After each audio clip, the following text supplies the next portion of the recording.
Welcome to Coffee and Contemplation. I'm Robin. I'm Jenna. And welcome to our new side series, Starcourt Cinema. In the interest of biding our time until season 5 makes its debut, we're going to be cycling back through the series to explore the different properties, the films, maybe some shows, maybe some albums. We'll see what happens. First, kind of in their own right, and talk about then how they worked within Stranger Things, for better or worse. And this is going to include a lot of blind spots for me in terms of pop culture, so I'm really excited about this. Like, there are so many things in Stranger Things that I don't know the references to or haven't seen in, like, an eon. So this is going to be a lot of fun. And starting things off on today's episode, we're hopping on some flying bicycles and reviewing E.T.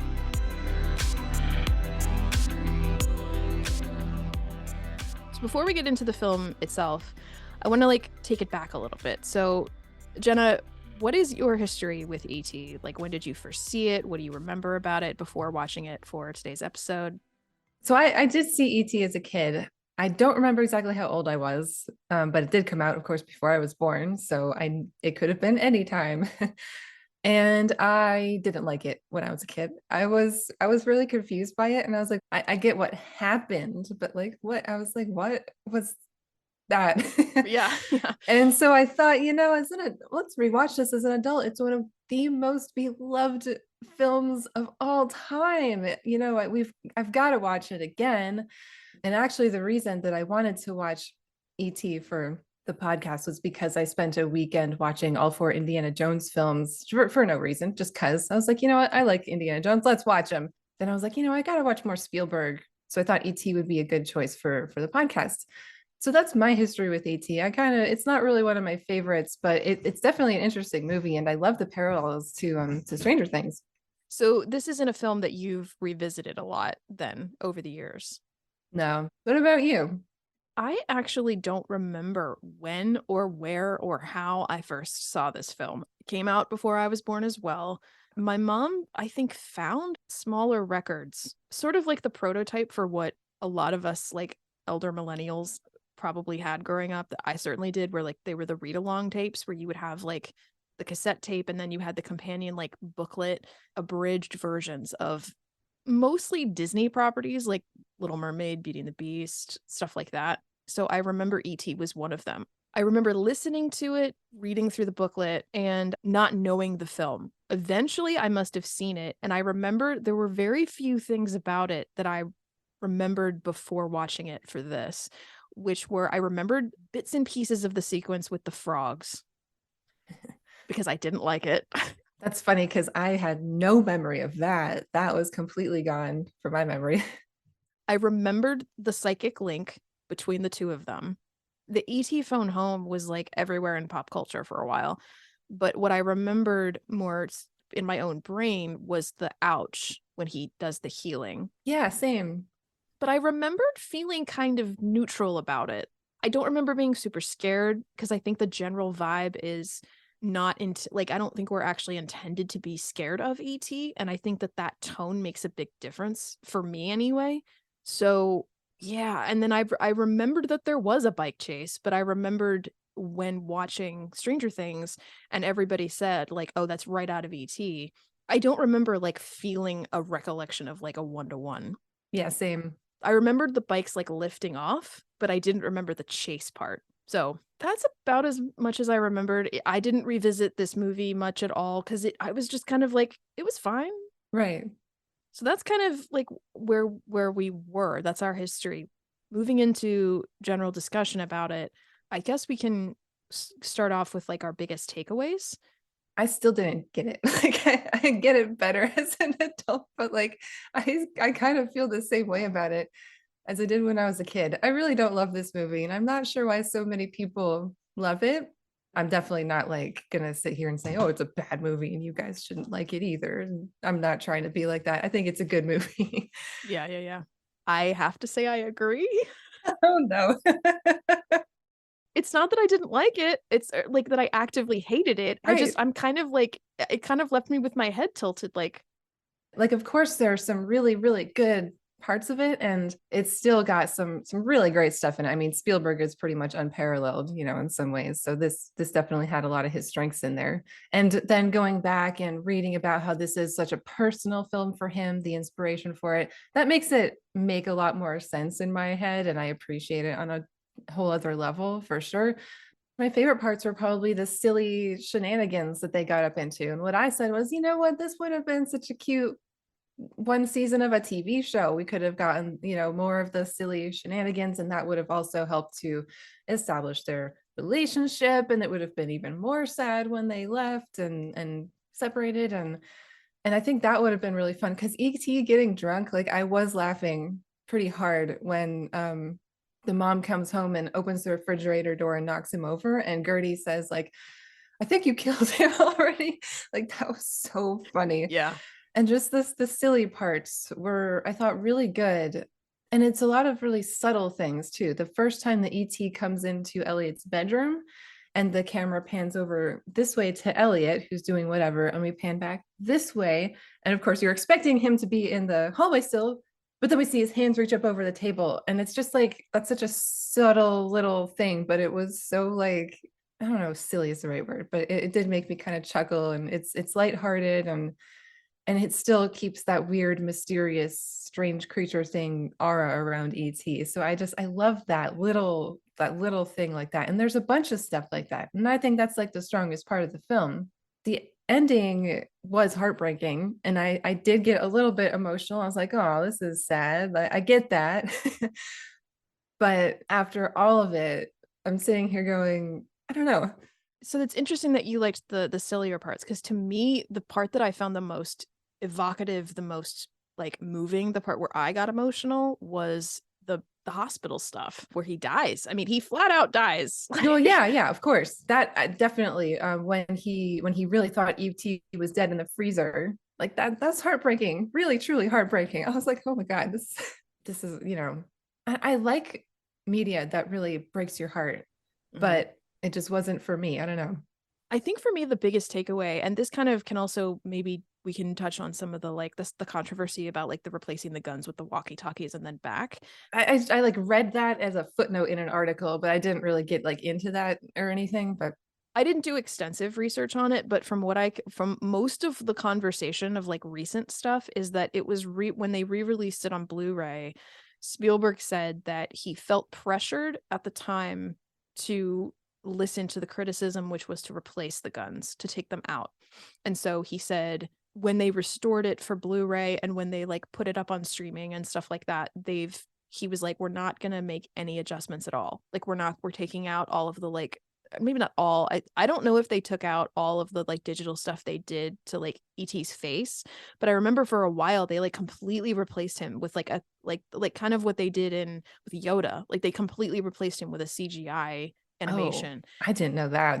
I vaguely recall seeing parts of that and being like, that looks flat out wrong. Like that looks scary. It didn't look right. So it was a relief when I turned this on and for this rewatch, and it was absolutely the puppet. Like it looked like ET. But like so he said, I felt pressured at the time, so everything's been restored. Like they're guns again. We replaced the line. I think they took out, I don't know if they changed the 80, like they changed the line, because at one point she says, the mom is like, put the guns away, they're just kids. I think the reason that the guns bothered me, it wasn't like just because they're guns. I feel like it kind of spoke to what are we supposed to be gleaning from who are these people? What do they want? The clearest motivation is all from the kids and the family. But watching through it, I mean, one of my biggest takeaways was, wow, forget the bicycle chase. To me, the biggest influence on Stranger Things, it's the lab. I'm like, that's the Yes, Hawkins lab. 100%. That's exactly what I took away from this too. They took the best parts of how the villains are characterized in ET and they put that in Stranger Things and they made it fucking work.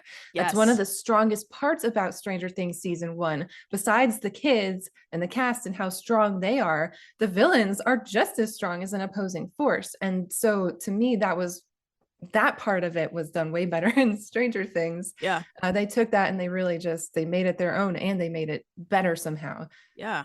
But yeah, the in ET it was frustrating.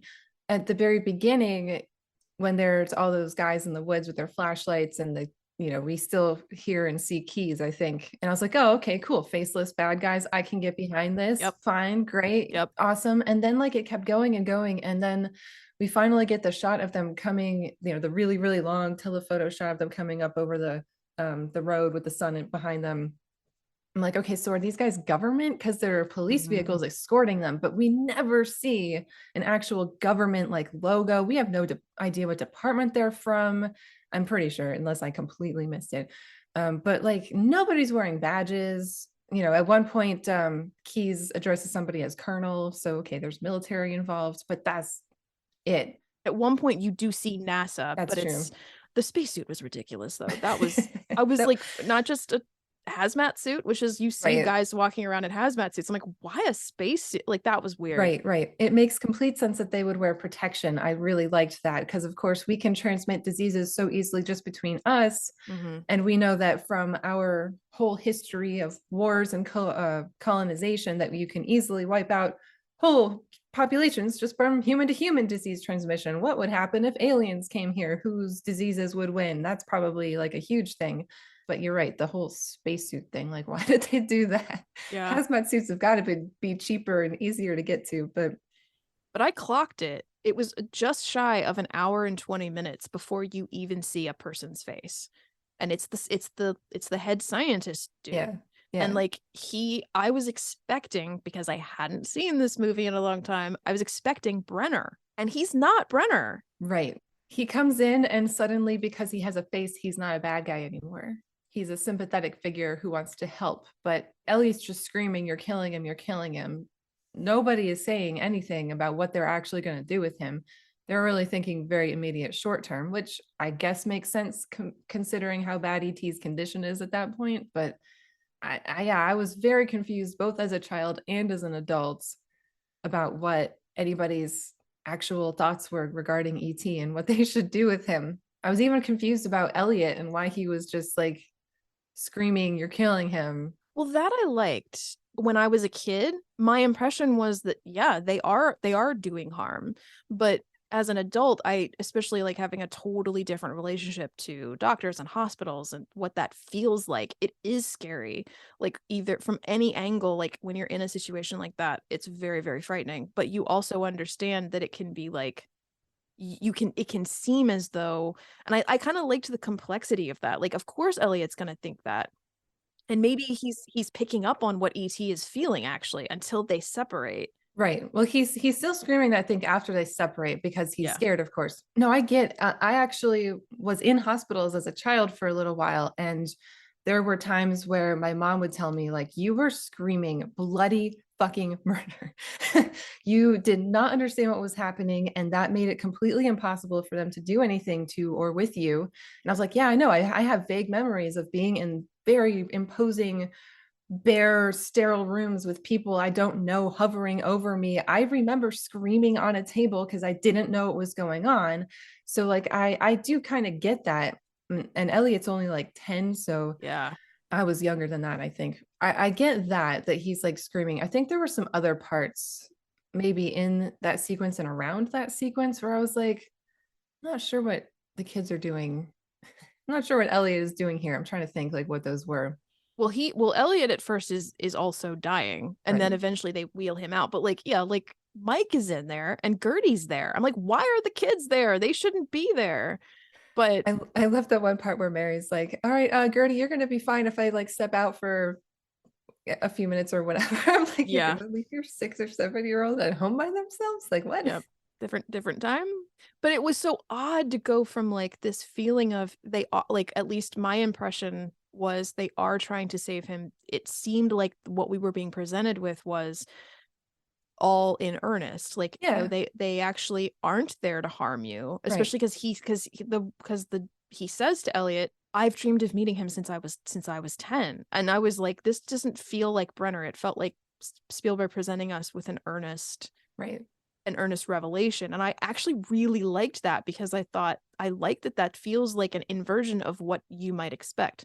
Granted, if anything, the Hawkins lab in terms of like Brenner and everything, that's probably pulling more from Firestarter and stuff like that than it is from this in terms of like the characters and the motivations and whatnot. But then to shift from that to this wild, car chase with the kids on the bikes, and then they're gonna what are they gonna do with the guns? Are they gonna Right. shoot the kids? Are they gonna shoot their tires? Intimidate them, probably. I don't know. Yeah. Are they gonna shoot ET when they just spent all this time saving his life, like or trying to? No, newsflash, law enforcement doesn't really think things through all the time when they do Yeah. stuff. Weird. Yeah, crazy. Well, but it doesn't necessarily feel like commentary, and I guess that was something I Right, was I right. was looking for. So actually that makes me want to ask. So you said the thing about that this was a very personal story for Spielberg. I actually didn't read too much into that. Can you talk about that a little bit? I don't know that it's really that deep or detailed, but Spielberg's parents divorced in what 1960-ish or around there, and so he made up an imaginary friend to kind of fill the void of his dad being gone, and that is kind of what morphed into ET. And plus, I think they were influenced by doing Close Encounters of the Third Kind, which was like 4 or 5 years before this, which I haven't seen. I don't think I've ever seen that. Actually, I was reading that ET was maybe originally going to be a sequel to Close Encounters, but then they kind of changed it.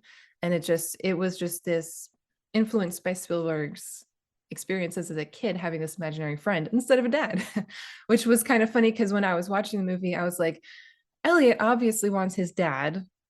He's missing the father figure. We can see that through various conversations, but he's got this alien that he's becoming friends with instead, and so he's really sad saying goodbye to the alien.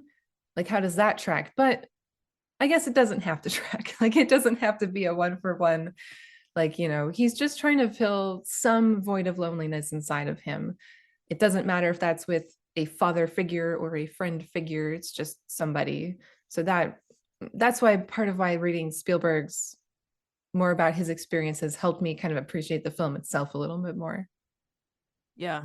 That's fascinating to me though, because I will say that the two feel the two themes, the like missing his dad and the like separation of the parents, and then the science fiction side of it feel a little disjointed to me. You would think maybe, oh, this is supposed to be a heartwarming story about how a family comes together through this weird thing that happens to them, but that doesn't even really happen. Like the kids do kind of share in this secret together, but it doesn't really seem to bring them close together. I mean, there's that one conversation that Michael and Elliot are having in the garage, which is one of the conversations that references their dad, sure. But overall, it's not like, we see them all at the very end, all four of them together, like, oh, we're a family, we love each other and stuff. We'll get through this. Like, there isn't really anything, and no through line like that, you know.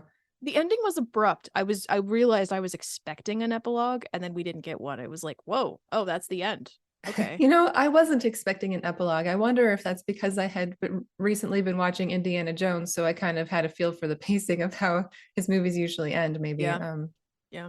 It's funny because I read that Spielberg cast medical professionals or students or teachers as the role of the doctors because he felt like actors doing that would feel inauthentic somehow. Like that's not an actor's job to make it feel authentic. I don't really understand that. But then they hire people that are definitely not cops. They're just standing there watching these kids go like, oh, okay, we set up these barricades or whatever, but it's fine. Hi, bye. Yeah, it was strange. It's still magical. I mean, there's still a level Right. of whimsy that is included that kind of makes it work in spite of that oddness, but I Yeah. did I did feel the oddness of it. I did not enjoy the frog sequence. We're establishing the psychic connection between them. Cool. I don't know that we needed to devote quite that much time. And then the whole like Elliot kissing the girl, like that did Yeah. not age terribly well. It's not No. the worst, but it's not great. I mean, there is a weird, like, Mhm. kind of lack of consent issue, I think, in a weird way. Just Right. it genuinely didn't sit well with me. It never has. Because of that. It's like because the girl is indicated to like Elliot earlier. Like she says hi to him like 3 times and he's totally oblivious. It's more the fact that Elliot doesn't have any agency in that moment. And I'm like, why did we need to do that? The whole thing just feels weird. But also the fact that like They're gonna kill the frogs, they're gonna watch them die and then cut them open? I had questions during that whole sequence. Is that really what they did for dissections back in the 80s? I sure hope not. Like when we first dissected things, I was in ninth grade. They were fetal pigs. They were already dead. They come to you packed up in chemicals and ice and stuff. I guess we could probably try to look this up, but if anybody has experience dissecting things in the 80s, or even before that, 70s, 60s, well, how did they do that? I don't know. And 10-year-olds, that's really That's young. really young, especially on something that you just saw was alive. I want to know people's thoughts on this dissection I stuff. will put that question up on Spotify as our Spotify question. All of our contact is going to be in the show notes, so like either shoot us an email or chime in on social media. And if you did do this, if you did have to watch the frogs die or go to sleep with chloroform, did it scar you? For real. But I think that that was kind of supposed to speak to the faceless villainry of most adults, because the teacher is so dispassionate. We don't see his face the entire time, I'm pretty sure. They're putting the cotton balls in the frog jars, and he's just very dispassionately saying, like, you don't have to watch them, just close the lids real tight, they'll be asleep real soon, just kind of droning on and on about that. That really parallels the faceless, nameless scientists that are working on ET later, and I get that. That's effective, I guess, but it was still jarring. Sometimes it's just too jarring when something doesn't work. And even if there's other things that do work. Well, and I would even say that that further contradicts how when they are trying to keep ET from dying, it doesn't feel dispassionate. Like everything else around that part does. But that said, my other biggest like overall takeaway is just this is by no means a hot take. This has been talked about for years and years and years and years and years. There's got to For be no hot takes left in the tank for something like this. yeah, but good Lord, Henry Thomas and Drew Barrymore are phenomenal in this Yes, movie. yes, they are. Like I knew that. I knew that that has been people have talked about that forever and ever, but coming back to it after all this time and not really remembering firsthand like how good they both are. Yeah, man, that it holds up. They're amazing. I recently saw a clip from, I think, the Drew Barrymore show last year when they had Spielberg on, and they were, of course, talking about, because that's when they met, was casting her for E.T. I guess she was originally being considered for Poltergeist, but then he was like, you know what, we'll hold on to this kid for the next one because she's got that confidence and that spark in her. And he says how, electrifying she was even as a 6-year-old and what charisma she had. And you can see it. She's amazing. It's there's such a naturalistic element to both of their performances and Mm-hmm. like how even when she's doing things that I feel like could be so easily like twee and like child acting like in the most cliched sense, it just doesn't feel like that. It's she's so cute. Yes. Oh my god. She's so good. It's like how I don't understand how they get the 6-year-old and the dog and the puppet to all behave. It's crazy to have all of these things come together. Yeah, and I mean and Henry Thomas is just like considering what he is asked to do, like it's not just that he's good, which he is, but it's more the range of things he is asked to portray in this movie. Like it occurred to me, like I wonder what the convert, and I'm sure it's been asked a bunch of times, but and it's out there somewhere. But I'm wondering, like, what was it like for Spielberg to direct this kid to act drunk? Like, what is that conversation? What is that direction? Yeah. Yeah, that's a good question. I actually didn't even think of that. That would be an interesting one to hear them talk about. Yeah. Or like what does it feel like to like when ET is like bumping into things because he's stumbling around and Elliot is sitting there in the classroom like making faces like I just feel like something rammed into my head like Yeah. but you get it, and part of that's the editing. Yeah, I just was really impressed because he's so much younger than I thought he was. And he's still pretty active. I glanced at his IMDb. I don't think I've seen anything he's in. I've been meaning to watch Midnight Mass. Apparently he's in that. Yeah, I don't know. I wonder wonder how he is doing as a adult actor. He seems to be pretty successful. they haven't said it as much, but I kind of wonder if he's somebody that like the Duffer Brothers have actually had their eye on. Like, I wonder if we can get him to cameo. That'd be really cool. That would be really cool for season 5. He's still active. Yeah. Yeah. No, Spielberg has such a history of working with kids and working with them well. I saw a couple behind the scenes clips of him working with Ki Hui Kwan. And yeah, he just seemed like such a natural working with all the kids. And they had just been shooting Poltergeist, which I guess has a bunch of kids in it. The one little girl for sure. I've never seen Poltergeist either as of this recording. Yeah, I have not either. But they, in that Drew Barrymore show clip, they were talking about how they basically went from shooting Poltergeist and then a couple weeks later they were shooting ET. That's And ridiculous. That is insane oh to my me. God, I Like, know. like you think of, well, I mean, because Spielberg didn't like sort of backseat directed that, and there's all the controversy around that, and I'm not going to get into that here. But it's incredible to me that even if he wasn't outright directing it, the fact that he turned around and did Poltergeist like back to back with ET, that's Yeah, yeah, it's insanity. crazy. Like, His life sounds like he had no time for anything except for shooting movies for a really, really, really long time. yeah, like Oh I my mean, God. you asked about Close Encounters. Jaws was 1975. Close Encounters was Right. 77. ET was 82. Just yeah, crazy. But I read that they shot a lot of ET in chronological order for the most part. And because Spielberg specifically thought that this will help the kids really feel the journey themselves, we might get better performances out of them that way. I thought that was actually that's kind of smart. Like it makes sense why films are generally not shot chronologically, but you know what? He really wanted to give the kids the best experience possible. And you got to hand it to him, in an industry that chews up kids and spits them out. We're talking about Drew Barrymore and all her experiences. Yeah. But at least he seems like, I mean, she raves about him, how he was the first person to care about her and stuff like that. So I'm really happy to hear that, that at least Spielberg is not a douchebag, knows how to work with kids. Yeah. Like, I mean, I would say that E.T. is worth watching just for those two performances. Like, if absolutely nothing else, there's a lot more to enjoy here, but those two things, like, if you've never seen E.T.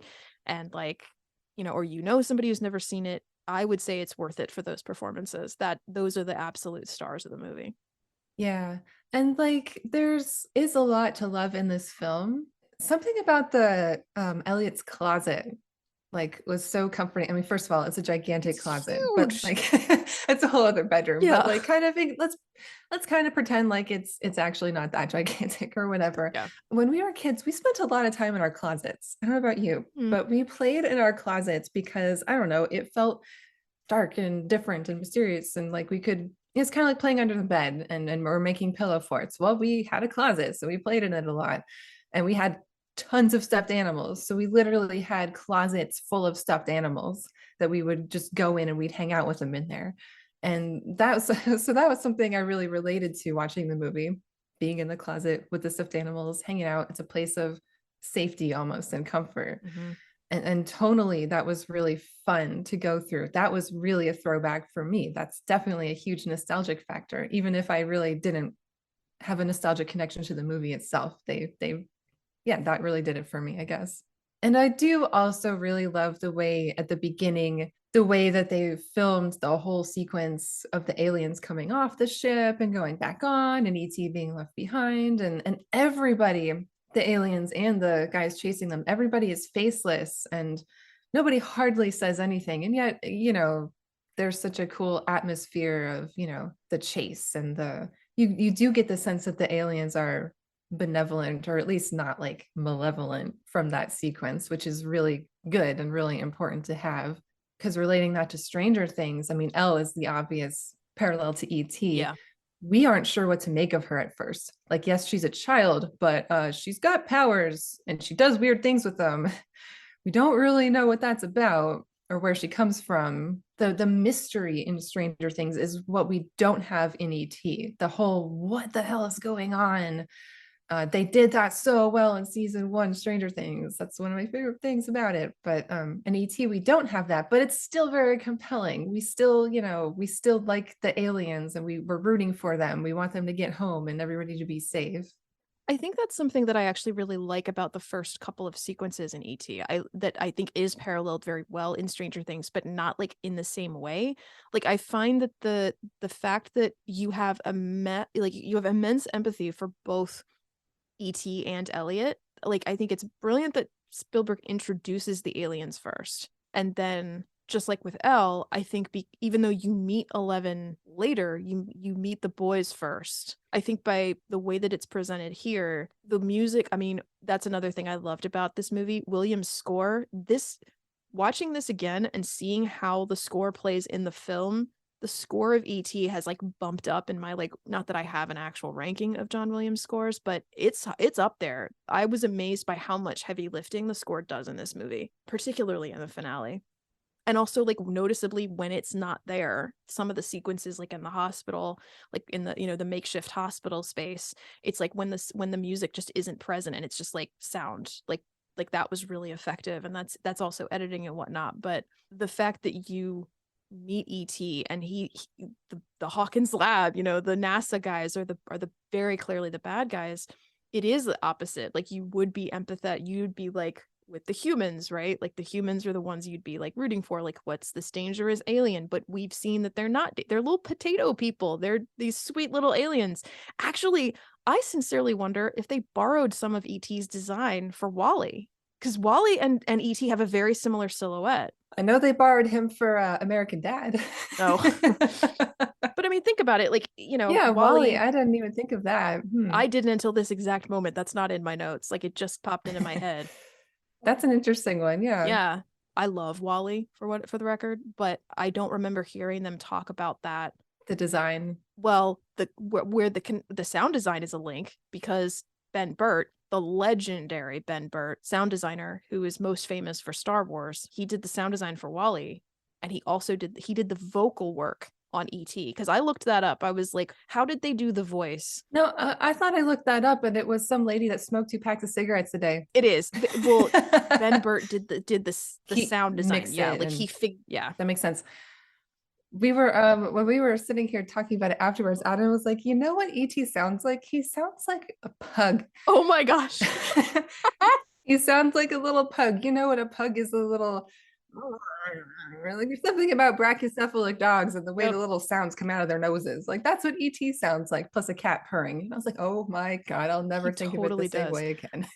But there's something very similar in the way in which he personified, I mean, ET's an alien, he's not a machine, but it reminds me of the way that Ben Burtt does the sound design for like the droids in Star Wars, the way he did the voices of Wally and Mo and the other characters in Wally. It didn't surprise me at all when I was like, of course it was Ben Burtt, because it had a very like, you just by hearing those few sounds in the very beginning, like you empathize with ET immediately. And yet then when you meet Elliot, you also understand his feeling of being afraid. Like it, and I think that was really impressive, because if we already feel empathy for ET, then it feel redundant or frustrating to be like, Elliot, it's ET, he's totally fine. And it never feels that way. Like you understand that they're afraid of one another, which you also get when they scare one another. Right. Yeah.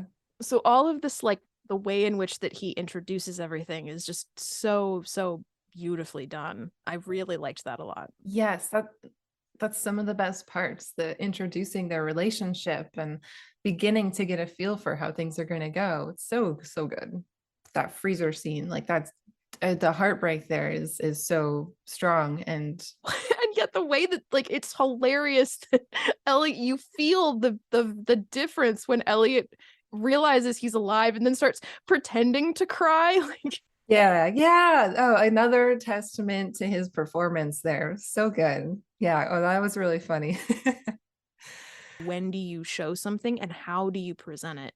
We don't really fully see ET for quite a ways in. Yeah, even that scene where he's in Elliot's bedroom for the first time, he's still like half lit. Like we can see him because he's dimly lit, but the key light is only on like half his face. I love the lighting in that scene. It's so Yes, brilliant. it is. Let's talk about the bike chase. Like, I don't know how it struck you, but I have carried this idea around with me since season one first aired, that bike chase is like right out of ET. No, it's not. I can see the influence. I can tell that there's influence there, but the style is completely different. The forces that are chasing them, the scale of Stranger Things at that point is much smaller. It's just the Hawkins lab. Yes, there's a fleet of vans, but like it's not the full-on US government. And I would say that the area that they cover is actually much smaller. The fact that the landscape is different, it's like they're going over like a lot of dirt, a lot of hills, a lot of fields, like they're going through different kinds of roads. Because Hawkins is set in Indiana, it's a very different kind of woods. Like Right. that was something else I That was a noticed was huge like, thing. They said it in Indiana. They said that Close Encounters was the more inspiration for where to set it. But yeah, the whole landscape is just so different. That alone can give it a completely different feel, yeah. especially during something like a bike chase through suburbia. They're very different suburbs. Well, and also for me, one of the biggest things is in Stranger Things, you are in the point of view of the kids. You are with the kids for that chase. In ET, it's actually you're with the feds more. Like you kind of pull back from the kids and like get into more of the chase perspective, which is just as interesting. Like neither one is like better or worse. Right. It's just I was fascinated by like how different they felt. In addition to the fact that the kid like the ages of the kids who are involved are totally different. Yeah. Like you have Elliot, who's kind of are like they kind of extracted bits, different parts of Elliot's character for Mike and Will Yeah. in Stranger Things, but the other kids on the bikes are ET's Mike and his friends, who are all slightly older. But in Stranger Things, it's like it's all of the younger contingent. You don't have the older kids that have like come together with the younger kids yet. Hmm. So I thought that was interesting, but I can also see how to some of our discussion that we had on Coffee and Contemplation in season one, how towards the end of the season, you get that same concept. It's just done in different ways, where you have the adults and the kids and the younger kids all kind of converging, but that happens in a very different way and at a very different time. So, I mean, you want to talk about something, like I said earlier, the thing that's the most, to me, the most obvious was the overall like atmosphere ambiance in and the Hawkins lab took a lot of influence from this. But the bike chase was surprisingly like they didn't feel nearly as like one to one as everybody's built it up to be. I was like, wow, this is very different. Yeah, I agree. I was like, well, maybe there will be the same number of bikes, or maybe there will be some shots that are the same. And there are a couple of shots here and there, like specifically right before Elle flips the van, we get that kind of close up of her. And of course, right before the kids all take up off the ground, we get that zoom in kind of effect on Elliot and ET. And I think that's kind of similar. Yeah, I'm not saying there's like nothing in common whatsoever, but Right. like I never would have put them together because kids riding their bikes around the neighborhood is just such a ubiquitous thing that they did and still do. But back in the 80s and 90s, like that's just what kids did. It would be weird to have an 80s movie about kids without them riding their bikes around in groups in the neighborhood. So 100%. that's why I was like, that's not what I would have said was directly an homage to ET or from ET. It was definitely more the parallels between Elle and ET. Yes. And like you said, the lab. I actually think the tones are very, very different. I think it's the aesthetic is probably the biggest influence on Stranger Things, and I think that they just, but I think the reason it's important to point this out, and and honestly, I this is not meant to be like a criticism of Stranger Things in any way, or ET for that matter. This is actually like praise to both of them. Like I like that the bike chase is actually a lot more than like I kind of really seriously invite, like if anybody hasn't seen it in a while, I really invite them to rewatch it because it's very different than like I think it's been like heralded as through pop culture for the past 25 I years. think so too. But it's still great. It like when they all started like putting on their like suiting up, like with the Hmm. masks and the bandana and whatnot. I was like, oh yeah, here we Yeah. go. Like it was exciting. And of course it was weird to come out of this like super intense like grief sequence to come into that. I'm like, how does this work? I don't know, but it It does. does. You don't get that It emotional does. whiplash exactly. Like that doesn't really happen. I think No. that you go through Elliot's emotions with him, so that kind of sets you Yes. up. So at least there isn't, yeah, that whiplash. Yeah. They did that well, I think. And I like how you can see bits of the different characters. I like how you can see Elliot, different parts of Elliot's personality in like a lot of the characters in Strange, like all four of the Yeah, boys, yeah, you're right. honestly. Although the one kid on the bike, I don't remember which. I couldn't keep track of the names of Mike's friends, No. but I think that might be Steve. I don't remember because of course we have a Mike and a Steve, but but like the one kid, he's got on the hat and the headphones, and he's like going, "Oh, I'm scared." I'm like, "Well, that's clearly they clearly supplanted that onto Dustin." But I like that it speaks to what I've said on the podcast a number of times, which is yes, Stranger Things has its moments where it is bluntly recycling and replicating things from other franchises, but it also, and this is a really good example, season 1 I think in particular, yes, it's pulling from all these different things, but it ends up being like a recipe. Like you pull these different pieces and influences, and ultimately it did create something original. Oh yeah. And honestly, it was kind of a relief to watch this and feel like actually no, Stranger Things in this regard is so much more its own thing than I think people give it credit for. Yeah, I think so too. Also, another thing about the bike chase that really speaks to the deeper meaning of both movies is just the nature of the supernatural things that ET and L both choose to do. ET has them all fly over the violence or the potential violence. L creates it and causes it. And I think that just speaks to both ET and Elle's own characters and where they come from. You know, that's what Elle knows. That's what she's been taught. And that further serves to characterize the villains of Stranger Things. You know, she got it from them. She didn't just create that in a vacuum by herself. Yeah. So that just further characterizes the lore, honestly, of both movies, even though ET like doesn't really have lore. We love lore these days in modern times. We We do. want we want the backstory. We want the details. We want all of that. Want an extended universe. It's not like people didn't want that back then with things, you know, like Star Wars, but Sure. something like ET, which was just kind of one and done, it works. We don't really need the lore, but we do see that ET Yeah. is more of a benevolent sort, and you know, he's not going to punch the cop cars and you know, flip people into the air. He's gonna just kind of rise above it all because that's who he is. Maybe that helps even sort of further kind of get into or explain the fact that then they don't harm him right away. Like they don't ship him off, like they don't let him die. They take care of him. They try to heal him.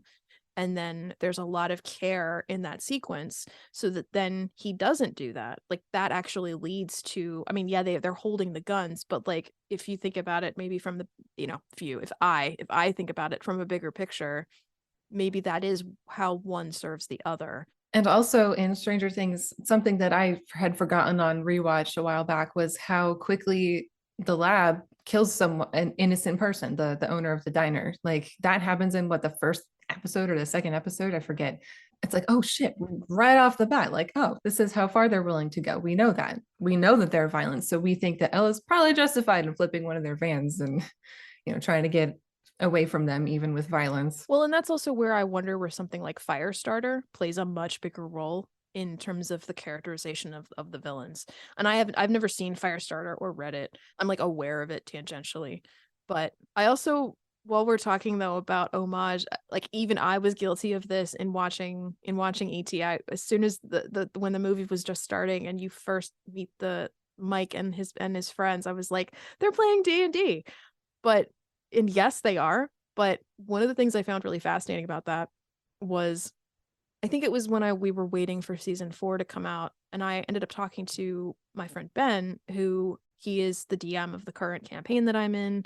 And at one point I asked him, because I play D&D, but I'm very like I only know kind of like fifth edition. I only know what Yeah, like same. what kind of exists currently. I don't know like history or like background of it. But I asked him like, okay, seriously though, the D&D the way it's done in Stranger Things, how actually like from your knowledge and your understanding of it, how actually accurate is it? Like and his very like to, the short version of what he said was it's pretty authentic, terror it's not like perfectly accurate, but it's very close. It feels like it's done from a more modern perspective. It feels like it's accurate, but like from a retroactive lens. Like it is approaching it in a more modern way in terms of the RP of it. You compare the way they're playing it in ET to the way it's introduced in the Vanishing of Will Byers, completely different. It's all about numbers. They're all sitting there like writing stuff down. Oh, don't worry about it. I Yeah. can resurrect you. Don't worry about it. It's all very fast. It's all very like Yeah. gamey. It's not. Whereas the way Mike is like, boom, boom, what is it? Right. And they're all like leaning in. It's like that is what my D&D experience is like. I like that. I think that made it really accessible for people now. I think it still speaks to the spirit of D&D, which is basically what Ben ultimately ended up saying. He was like, it's not totally accurate, but I don't care because I like the way they presented it. In Stranger Things, it is serving a narrative function because it does. It comes up multiple times throughout all the seasons. Whereas in ET, it kind of comes and goes. Like they're playing it and then it's just a thing that they're doing. I thought that was fascinating. The way they were playing in ET also goes really well with the tone of that scene. It's a little bit chaotic, and Elliot's just he's trying to fit in and play, which is funny. Like, I'm trying to fit in. They won't let me play D&D. That's kind of the opposite of what Stranger Things does with the people playing D&D or the Right. outcasts. And they're the younger kids. Right, right. It's funny because that's another one where they said this is an homage. And I'm like, really? Because yeah, it's the same in some ways, but It might come down to kind of like the way that they remember it and that's what they've expressed, how they've internalized and incorporated it, and the ways in which it made an impact on them is what we're seeing in Stranger Things, as opposed to we're gonna do a shot for shot remake of it. Even something that is in ET, where I would say is a direct, you can see the directness of it. Like the moment that it showed the shed, well, that is absolutely the Byers shed. That is Will walking in, running into the shed. The dog was a very obvious one-to-one. But again, like I don't mind that it's so evocative of the same imagery, because it works. And I think that Stranger Things doesn't get enough credit for, even if they're paying homage for something, the underlying story and the context really play a huge part.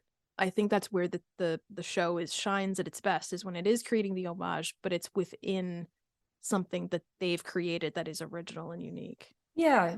And then there are some things they also reference the scene where ET's wearing the Yeah, dress and they dress up Elle. yeah, That's supposed to be an homage to that. And of course, that's completely different in the context. I mean, Gertie just does that to ET just for fun, just cuz, but they're actually trying to get Elle out into the world and sort of disguise her and make her look normal. That's completely right. different. Oh, and they both dressed as ghosts for Halloween. Yeah, But yeah. those also had different purposes. I even forgot about that when watching it. I Right. totally forgot about that. That's funny. Both Mike and Elliot show ET and Elle their action Yes. figures, and some of them are Star Wars in Yeah. both, which is really cute. But that was like, oh, that's really directly Yes. one to Yes, one, it and it is. It does. works. It It works. really does work, and it really draws those parallels between Elliot and Mike, which I like because Mike at that point is still kind of an unknown character. We really need to develop him more, and if people are going to see parallels between him and Elliot, I think that would be so great because Mike is supposed to be a little bit more soft-hearted maybe than his friends. He's a gentle soul. He's empathetic, and it's funny because we've talked about this before, how we kind of lose that from him in later seasons. That's just something in season one that worked so well. And I think in general, like even in ET, like in and of itself, I think it's just a really, and I think the reason it worked, one of the reasons that it also works is because he's just kind of a kid playing with his action figures. Like it makes sense that like what is something that a kid around that age, especially at that time, is going to do when he makes a new friend? Hey, look at my action figures. Let's play with my action figures. I Yeah. mean, if anything, I think the one of the parallels there is that both ET and L like kind of get bored with it like really quickly and wander off. Yeah. And it is funny because Mike is kind of treating Elle like an alien, and rightfully so, even though she is human, she's very alien to them. And, they do a lot of the same things with her and ET, teach them to talk, sort of. Gertie does. Did you just say B? Oh my gosh, she's so That's so precious. cute. Oh my god. That was so cute. And E.T. was so endearing in that scene too. He really was. That's the first time I was like, he's kind of cute Yeah. in his gross little way. Another thing I remember standing out, like from my memory before I saw the movie, what rewatched the movie rather, was when they're gonna go trick or treating and he tries to heal Mike. He's like, it's a fake knife, it's a Yeah. fake knife. Like I remembered that. But like, oh, poor E.T. Like he thinks he's hurt. He's like, I'm gonna help you. Yeah. That's so cute. Oh my God, my favorite is that scene when their mom's like, "All right, you guys look so good." And they go, "Thank you, thank you." And E.T. says, "Thank you." I laughed so hard. That was so good. When the flash goes off and he falls over, Yeah. I felt so bad for him though. Like I was laughing, but I was like, oh, poor E.T. Yeah, no, some of that was like so good. I was like, man, it's too bad we didn't get like a few episodes of Yeah, this. I would have loved to seen just a little bit yeah, more. And it is funny how like I looked at the length of the movie afterwards, like, wow, this really was a long movie for 1982, yeah. almost 2 hours. And yet we still, I don't know. I wish there was more of them building up a relationship with him. I really, really do. Like it doesn't feel like a long movie. I mean, like I said, I got to the end and went, well, wait, there's no epilogue. That's probably one of the only reasons we don't, or one of the few reasons that we don't have one is because It's so it's long already very already. long. Yeah. I was never scared of E.T. I was scared of the CGI abomination that they tried to cover him with. But, it's that, like, it's the Henson element, right? Of like when you have a puppet that has that much personality. And they of course designed him so meticulously and carefully, and I read like they were very careful in creating his eyes because they really wanted them to be lifelike. You have to connect to those eyes. They did a phenomenal job. It was so interesting to come back to this after having been so inundated with Stranger Things. Yeah. Well, and also like when they were the surveillance stuff, Oh yeah, that too. Yeah. kind of along the same lines as the D&D stuff, it made me kind of wonder, just because this is the first one up for this series, like thinking about it from the perspective of Stranger Things is looking retroactively back at the 80s and like how the concept of them listening in is portrayed slightly differently. And I just wonder, moving through this series, as this subject comes up, our lived experience of what those concerns and fears are look like is a little bit different now, like especially in the an era of AI and like the internet. The bigger concern I feel like that we hear discussed and talked about more is more about the issue of information being shared, your data. That's where the privacy issue comes in, whereas in the 80s, you're not that far out from like Watergate and like the whole concept of being tapped. It's like that.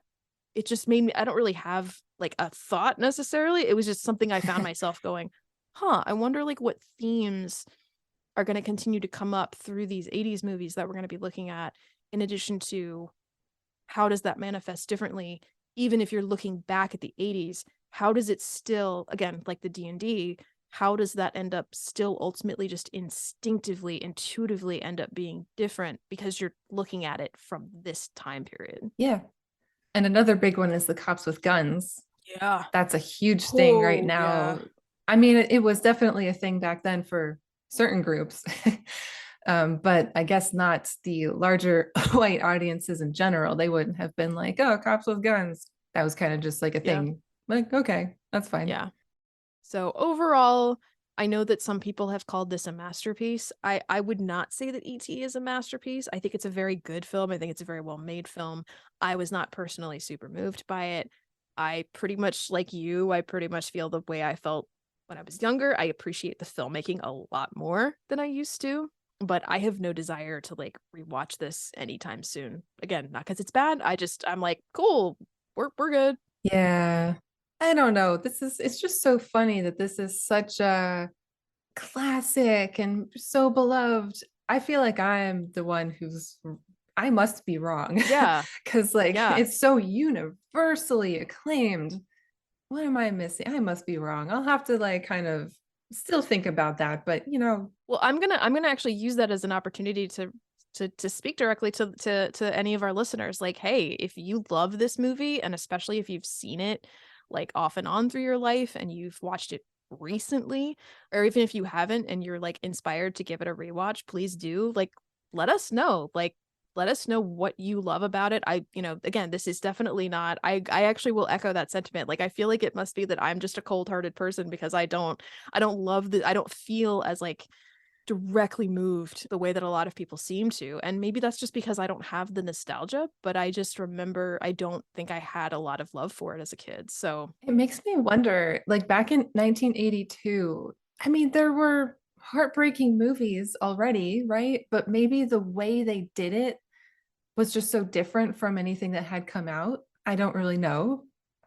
like, I just wonder if this was kind of the first of its kind. Like, if it just no one had really quite seen anything like this before and it hit a certain kind of audience that, like, It probably filled some void that, there wasn't anything there already. mhm. And that really resonated with people. Yeah, this was like a really odd note to start this series out on because, like, Yeah. Well, it's a good one because I think because it's so overall similar, Stranger Things and yeah, ET. There's very, very general, broad concepts that are yeah. parallel in both things. And we've touched on a bunch of those, and they're just really interesting to think Hmm. about. It made me appreciate Stranger Things like more than I already did. So, Yeah. I actually really loved seeing the faceless villains in ET and recalling Stranger Things while watching it. That was really effective. It made both seem stronger to me. Like the whole faceless villain thing is so effective anyway, whatever you're watching. I feel like it sounds like an easy thing to do, to not show the face and not show their humanity. But I bet it's more difficult than it seems. and to not make it like look and sound cheesy. And Mhm. sometimes it did feel like the slightest bit hokey, like when they all come up over the edge at the same time. But like I didn't mind it. It worked because it's like that's the style that we're going for. Exactly, yes. And it's kind of like a style of the times and Spielberg himself too. So I really did appreciate those moments kind of. I did enjoy E.T. I was surprised by how the way in which it engaged me, but it's left me with very much like I'm glad that we're doing this on the pod because I'm very curious to continue revisiting other Spielberg films, but also other films that were around the same time, for how they relate to Stranger Things, but in their own right as well. For sure. And it's been really fun to reconnect with watching older films that are not from the last decade or so. I really haven't watched movies like that in so long, so it's been really fun just on that level too. I guess that's going to conclude our contemplation then on ET. Listeners, like I said, if you've got thoughts and perspectives on this one, please join the conversation. Like I said, all of our socials are in the description, but we're on TikTok, we're on Instagram, and you can email us as well. On this one, as we move forward, like this is where I think like a lot of listener feedback would be really cool to have to chime in, both from the Stranger Things front and on just like context of the 80s and these other movies. Like, share, subscribe, all that jazz. Thanks for listening, and we'll see you next time. Over and out.